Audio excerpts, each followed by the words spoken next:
Hello, my name is Scott Mazi. I'm Executive Vice President, Portfolio and Relationship Management at Baskin Wealth.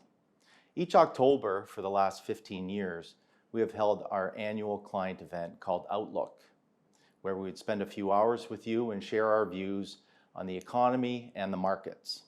Unfortunately, COVID has changed all of our lives and how we interact with each other, and has caused us to cancel Outlook this year.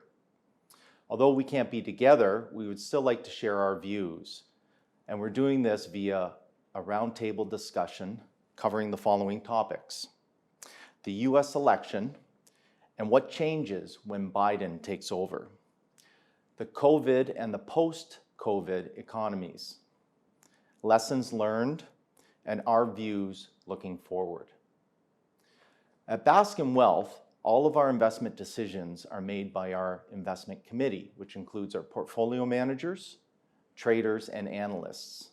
I'll be asking questions to three important members of this committee: David Baskin, President and founder of Baskin Wealth; Barry Schwartz, Executive Vice President and Chief Investment Officer; and Ernest Wong, Director of Research. So sit back, grab a coffee, and enjoy. Our first topic: what changes when Biden takes over? We saw an increase in market volatility in the lead up to the election, given a concern about a Biden win. Why then did the market behave so positively with Biden's victory? One of the characteristics of the Trump administration was the sheer chaos and unpredictability of what was going on in Washington. There was a lack of professionalism, there was a lack of consistency. And I think what the market is looking forward to more than anything else is to have an administration that signals what it's going to do and then follows through, in an adult and understandable fashion.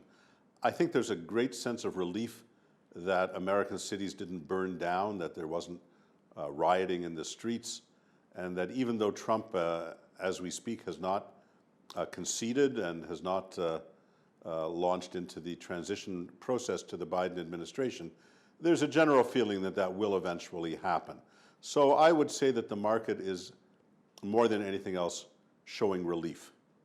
I think the market is excited about the possibility of an eventual stimulus, an infrastructure bill, the possibility of gridlock in both the Senate and the House, which will mean that Biden may not be able to raise taxes or increase regulation, and as well maybe a potential focus on reducing the amount of cases for COVID. So I think you put those things all together and the market seems pretty excited about a new change to the political regime.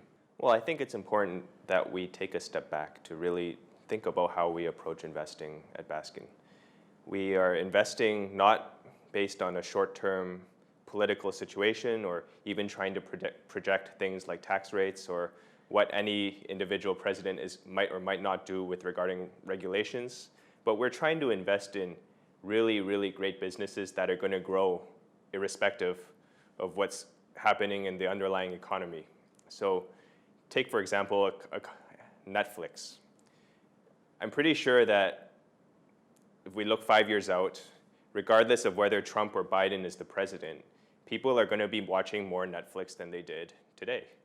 And so that's really, I think a lot of the noise around who won the election is really just noise, and I think investors would be much better off if they just focused on what really mattered, which was the underlying business quality of the companies that they are buying. My next question: what sectors might do better or worse with a Democratic president? I'm thinking specifically of environmental versus conventional energy, infrastructure, medical services, and any others that you wish to comment on. Trump's trade policy was a disaster. He managed to increase the price of retail goods for consumers and crippled a number of industries, particularly agriculture. So we think that the Biden administration will have a more rational trade policy. That'll be good for agricultural commodities. He's pledged to renew American infrastructure, which is long overdue. That will be good for basic materials and construction firms, certainly. We think that healthcare will be a major focus of this administration and will provide healthcare for more Americans at more affordable prices, and those sectors should do pretty well in addition. The market was already in recovery mode. The economy was already improving significantly well before the election. We have seen a tremendous recovery in housing, the demand for housing, the demand for tangible goods, railroad car loadings. The employment number was already increasing, and this was the result of significant stimulus both on the federal and fiscal levels. So I think a number of sectors will ultimately do well when and if there's a vaccine, and eventually when COVID and when we have better testing and when hopefully COVID starts to go away. I think until that happens, we will not see a full-blown recovery. There's certainly going to be a number of sectors that are going to do well under any president, and we're seeing structural tailwinds for technology companies, companies such as Amazon and Netflix. We're seeing industries where people are now making online payments, companies like Visa or PayPal. These are businesses that are benefiting right now. Of course, many people expect that energy companies will have a tough time under a Biden regime as the US and really the rest of the world tries to eventually move off fossil fuels. This is good news for our clients as we are not really invested in those areas, and we are investing heavily in areas in structural winners like a number of technology names. Some investors have concerns that the Democratic Party has moved towards the left on several important issues. Are you worried about Biden being a socialist? You know, the Republicans tried very hard to demonize the Democrats in general and Biden in particular as being socialists and radicals, and tried to tar them with the anti-fascist brush by looking at the most left-wing parts of the Democratic establishment and attributing all those characteristics to Biden. I think nothing could be farther from the truth. Biden is an absolutely middle-of-the-road, moderate, lifetime politician. I don't think he has a radical bone in his body. So no, I'm not worried about that. I believe that any US president has a goal of having a strong economy, full employment. That is the necessary key to a very strong economy.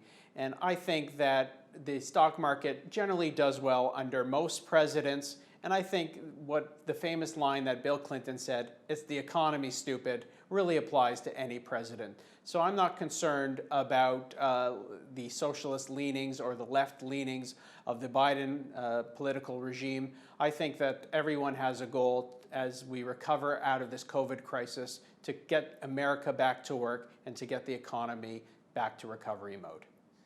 My last question on the topic. It seems that the Republicans will keep control of the Senate.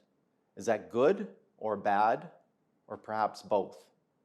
One of the things the market was concerned about with a Biden victory is that the tax cuts that were a major feature of the Trump administration would be reversed. That would particularly impact big companies and also the wealthy. With a Republican-controlled Senate, it seems very unlikely that that will happen. So in some senses, for the stock market, a Democratic president and a Republican Senate is the best of all worlds. Some would say legislative gridlock. Others would say none of the things that we like are going to get changed. I think that's one of the things the market has signaled.